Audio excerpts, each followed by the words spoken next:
Howdy, I'm back. I'm in my car this time. Not really fitting the cottagecore aesthetic I wanted to have, but that's okay.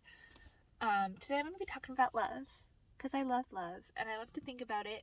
And when I conceptualized this channel, I was like, what can I talk about? And I really want love to be a bigger part of my life and to guide me more through things. So I'm going to try to make this channel more just me talking about love and things that I love.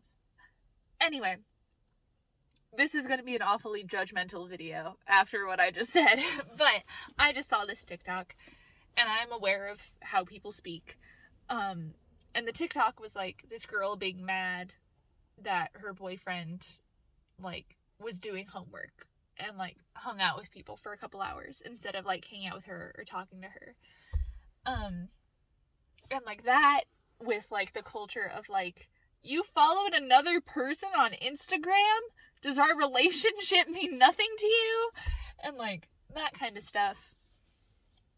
I hate it. I'm sorry. I know I just said this video is going to be about love and how I want to be more loving, but that I think is bad. I don't think it's healthy. I don't think it's polite. I don't think it's kind. And I feel like it stems from a lot of kids, because I'm sure there are people my age or older that get that same insecurity and react in the same way, but I hope the majority of it is high schoolers, because in high school your hormones are everywhere. I'm not saying that's an excuse for having this, but I understand. I wasn't ever oh wow, you followed people on Instagram, how could you?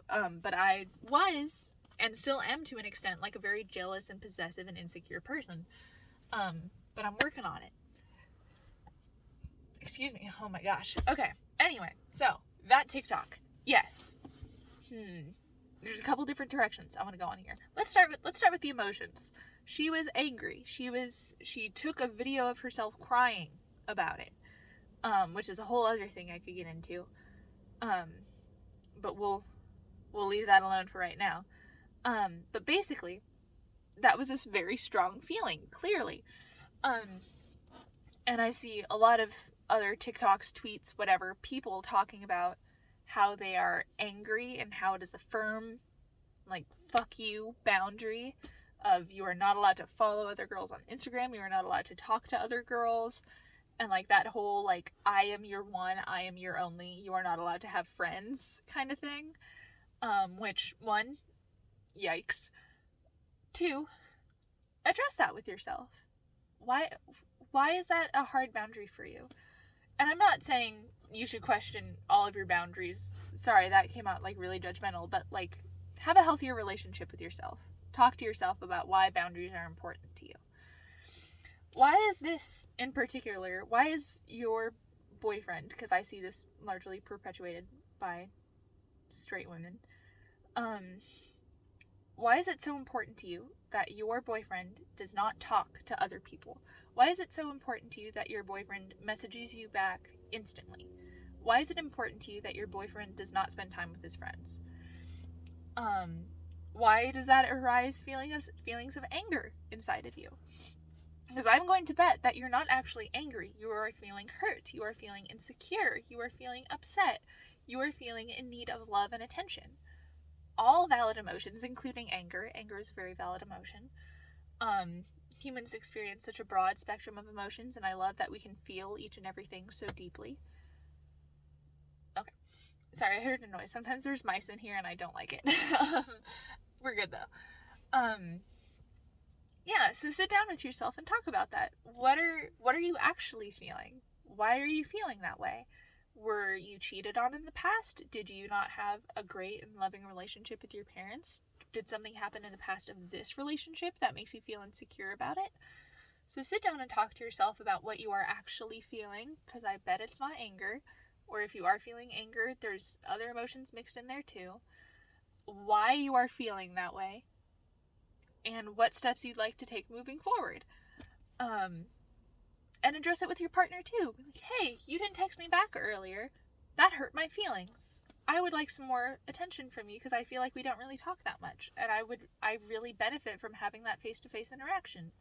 Or, hey, you spend a lot of time with your friends, but we haven't really had quality time this week. I really need some quality time. Let's set up a time for that. So figure out what you're lacking in your relationship. Figure out what you're feeling. Talk to yourself, talk to your partner about it. There you go. Now you don't have to make a TikTok about how your boyfriend had to do his homework instead of texting you. Also, I think we should talk to ourselves more on that note. I've been reading this really awesome book called Love is Letting Go of Fear.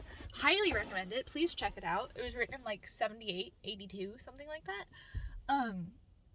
But it's, last night I was just reading this one wonderful part where it's talking about how, like, people think love is a finite resource, but it's not. Love is infinite. You have so much love in your body, you have so much love in your heart, and other people do too. And people talk about love as if we can give it all away, but we can't. We can always have more love to give, but it starts with fostering love in ourselves. And so when you put all of your focus on your relationship like that, he's not texting me back, we've spent 3 hours apart, what am I supposed to do? You are not fostering love in yourself. You are putting a lot of effort into your romantic relationship that I'm sure you have a lot of love for, but you need to have some love for yourself too, because the more you put into yourself, the more you can put into your relationship with your partner, with your friends, with your family, be that by blood or by choice. You would just have a lot of love for your community, and also having some self-love and some self-respect is wonderful. Having a relationship with yourself is a beautiful thing to have, a beautiful thing to foster, not just for the end goal of having more love to give out.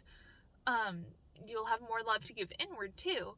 And this is a really hard thing to do. I only started doing it recently. I have hobbies now, and that's super weird for me.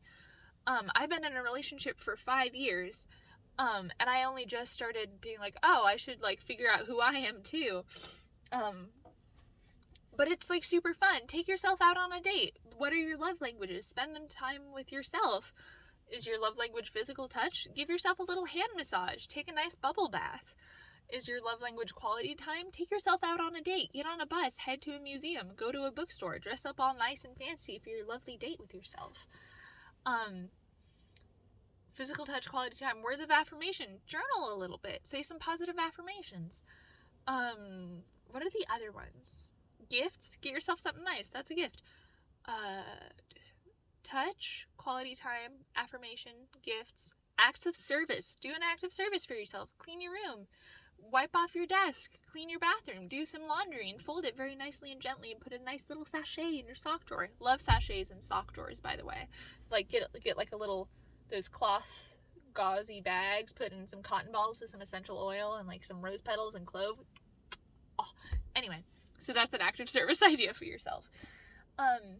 But spend time loving yourself and fostering a relationship with yourself and figuring out what you like to do. Develop a sense of identity.